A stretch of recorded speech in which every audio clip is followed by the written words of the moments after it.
Hi, I'm so happy to have with us this evening Nathan O'Neill.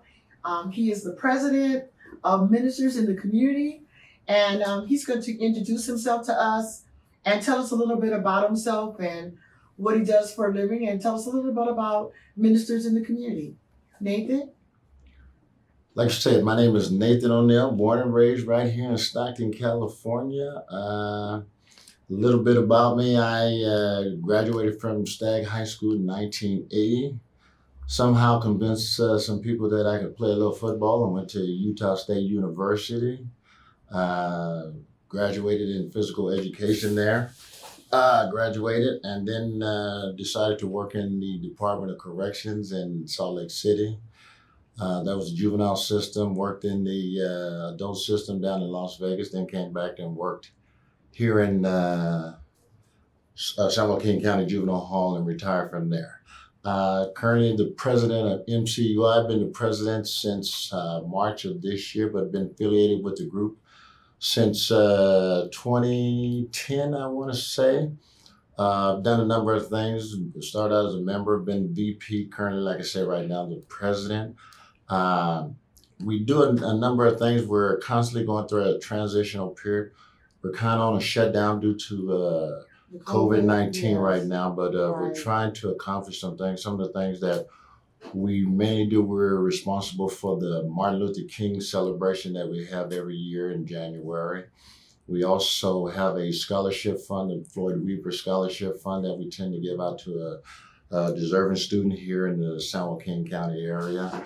We have a community picnic that we throw once a year out in Kennedy Park. Right, I've attended those before. Right. This year we've had to basically suspend our picnic due to the COVID. We did have a fireworks fundraiser we just did this past June and July. We're looking at if we could still have the Martin Luther King celebration in 2021, but some of the information we've received right now kind of indicates that we most likely won't be able to do it in 2021. Probably we'll have to start looking for 2022. So those are some of the things that we kind of do. We're, like I said, we're going through a transitional period. We're in the process of seeing what we can do more within the community. We're going to be talking with a number of people in the community, trying to get some ideas as to what they'd like to see us do so we can be more pronounced in how we can do some better things for the community here in Stockton. Sounds great, Nathan. I know that some people weren't really sure exactly what you guys were doing, but it sounds like you're doing some productive things, especially with the scholarship Floyd Weaver. I didn't know that, so I'm glad to know about that. Can you tell me, as a Black male, what do you think you need to do to improve the Black family life and living in the city of Stockton? Since I was born and raised here, one of the things I've always felt was an obligation for me to come back to Stockton, continue to give back. There were a number of Black role models here in Stockton who helped me become the man that I consider myself today. There's been a number of them. So I felt that it's my turn and my opportunity to give back to some of the Blacks, especially young Black males here in Stockton. One of the things that I've tried to do and would hope that we can still do is where we can start somewhat of a program where we get little Black kids to come out to the park. They play with other adults like myself, and we play some football, basketball, whatever it is. I've always said, in order for people to feel like they can trust you and work with you, you have to build some kind of rapport with them. So that's what I'm trying to do, is build some rapport, right? And not only with just the little Black kids, but I'm also trying to get it where the sheriff and the police department are working with us and stuff like that. I've always said, regardless of what your status is or who you are, the reason why we have problems with each other is because we don't know one another. And when we start talking and get to know one another, then a lot of these issues and problems we have will somewhat just dissipate from it.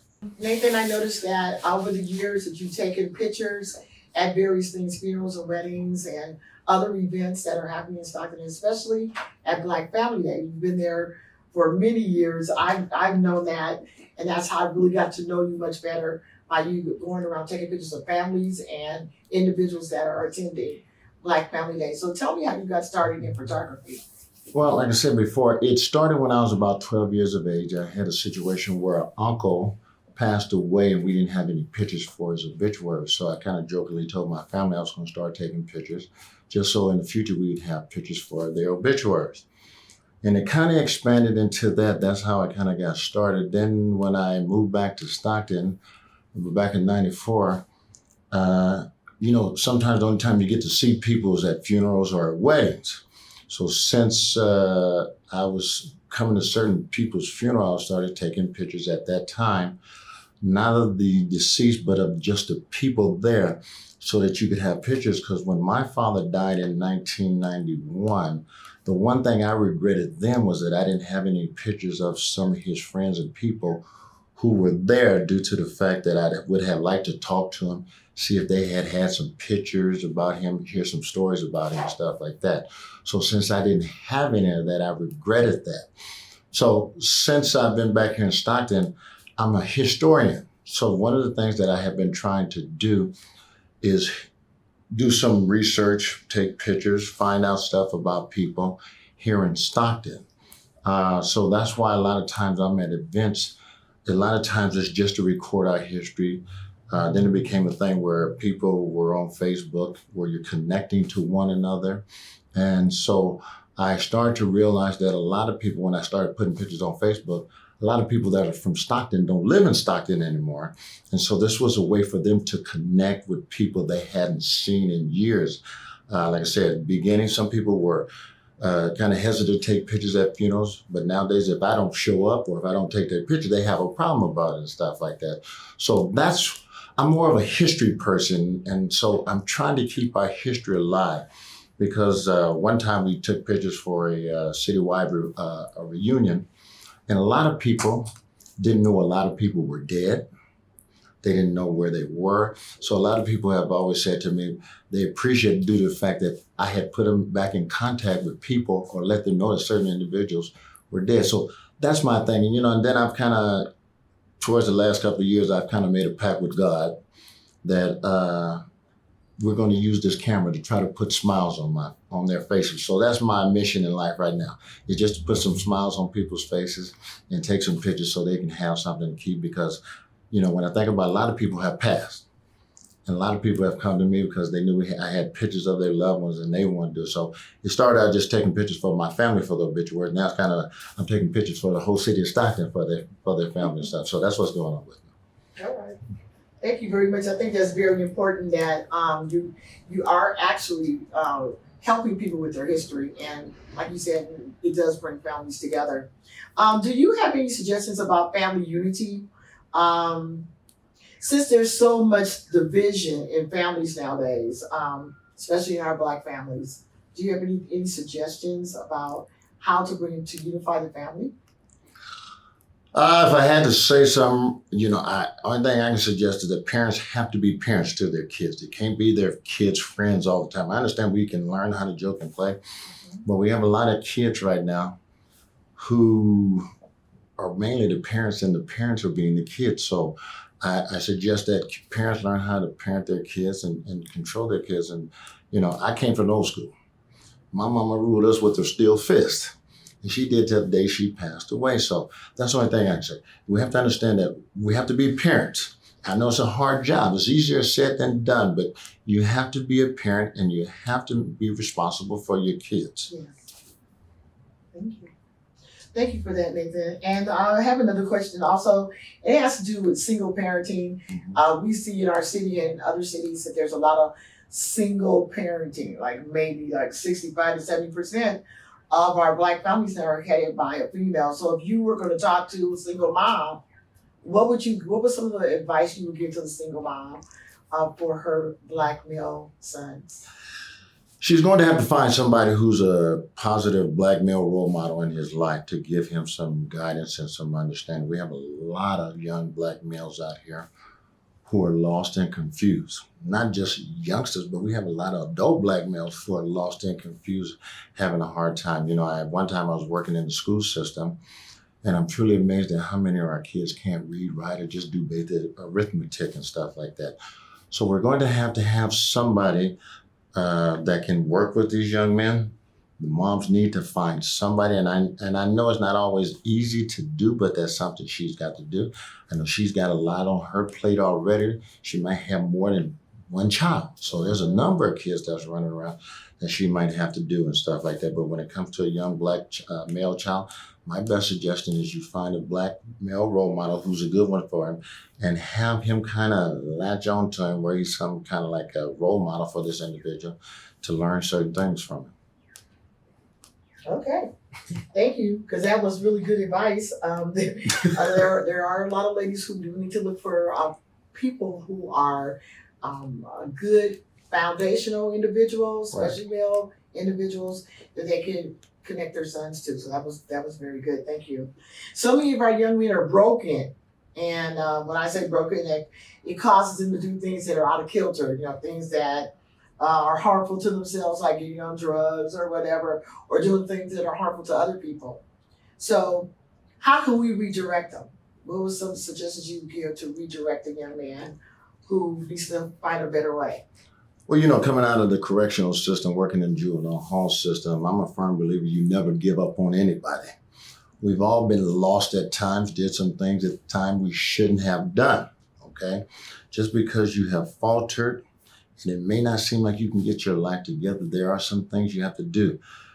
Nobody can be successful in life unless they have somewhat of a good support system. So young men out here, young ladies, need to find somebody who's willing to pick them up, dust the dust off of them, and teach them the right way. It's not basically what you know, it's who you know. And if you know some good people around you, and this is some of the things that I'd like to see happen better in the city of Stockton when it comes to Black organizations. We have to learn to work together better. And that's one of the things I want MCUI to learn how to do, is we have to learn to work together. If our kids, we do based on what we see. If our kids don't see adults working together and learning how to compromise and look past their differences, the kids will do the same thing too. And they'll continue to give up. If they see that people learn how to talk to each other in a nice manner, where they can agree to disagree but still learn how to work together, then they will learn how to do it. We have to teach them though. It's not something that you just are given. You have to learn how to do these things. So I don't believe we should give up on our kids. If they fall down, let's pick them up again and brush them off and send them right back on out there and try it again. Okay, it may not work that way the first time. Let's try a different way and see if this way works for you, because there's not one set way. We have to understand that all of us learn different ways, and just because it worked for somebody over here doesn't mean it's going to work for you. So let's try something different and go from there. So we have to teach our kids that just because you done some things wrong, we have to pick you back up. And we have enough Black organizations here in this town that can give this kind of information to folks. We have to understand that it's not always about money. And I have learned that we have to stop chasing the money so much. We have to sometimes give back to the community so that we can benefit from this. I'd rather not make a penny and see one kid stay out of jail that can help another kid and another kid, okay? And it's amazing. I always said when I worked for juvenile hall, I used to plant seeds. And God every now and then lets you see one of these seeds that have blown and have realized that, okay, what I used to do ain't important no more. I need to do something different. And then when they realize, hey, I can help some of these other young men get out of these gang situations, stop robbing, stealing, and killing like I used to do, it's a beautiful thing to say. Great, thank you. Thank you very much. And lastly, this is my last question. So this is going to be a little mixed question, a lot of different things going on at the same time. How can we change society? What do you see that we could do to change society in the way that we celebrate our Black males? I know that you was talking about the fact that you grew up in Stockton and that there's some things that you experienced in Stockton, like maybe a special coach that you liked, or maybe Mr. Floyd Weaver, because I don't know what all Mr. Floyd Weaver did, but he was definitely a very active individual when I came to Stockton. Somebody that you really felt close to that, that mentored you in some respects, maybe not just your dad, but that mentored you in some respects, and how could you pass that on now to celebrate other men, like celebrating you because of the fact that you took it upon yourself to take pictures and be a historian just in the city of Stockton. That's something to be celebrated. So how can we celebrate other men in our city or in society at this point? When it comes to the Black community, we have to first understand we have to stop fighting one another. We have to stop throwing our chest out at one another, especially as Black men, okay?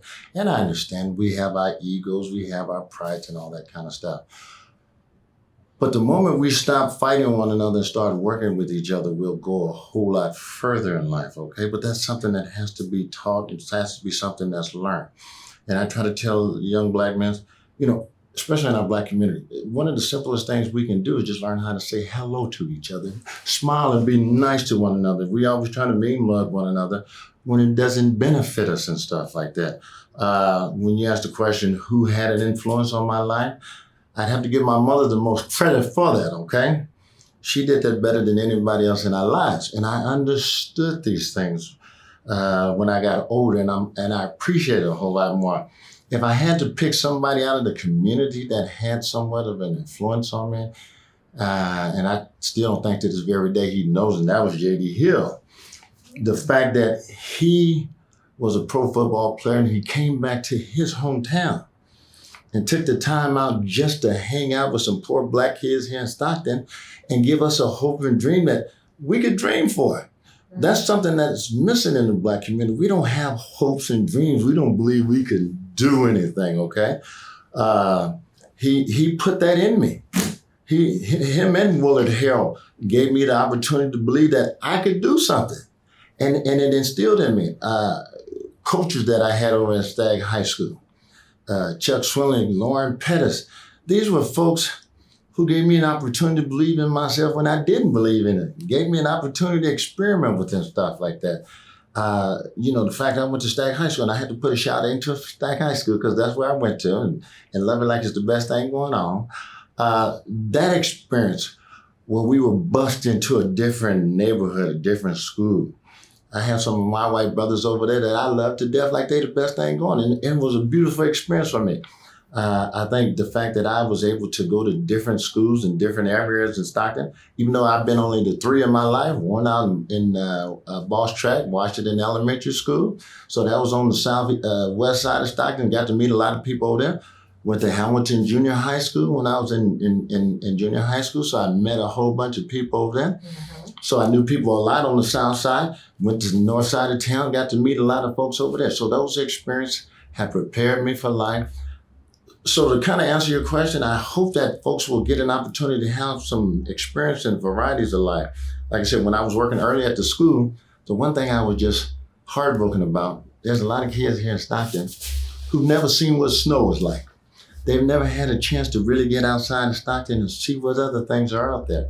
And we need to give our kids the opportunity to see things. It's one thing to see something on TV or in a book or a picture compared to actually go see it, to inspire our kids. So that's one of the things I'm hoping that I will do is inspire our kids to, as I like to say, look outside the box. Inside the box is just you, but look outside the box and see that there are a lot of nice people out here, a lot of nice people that do a lot of good things.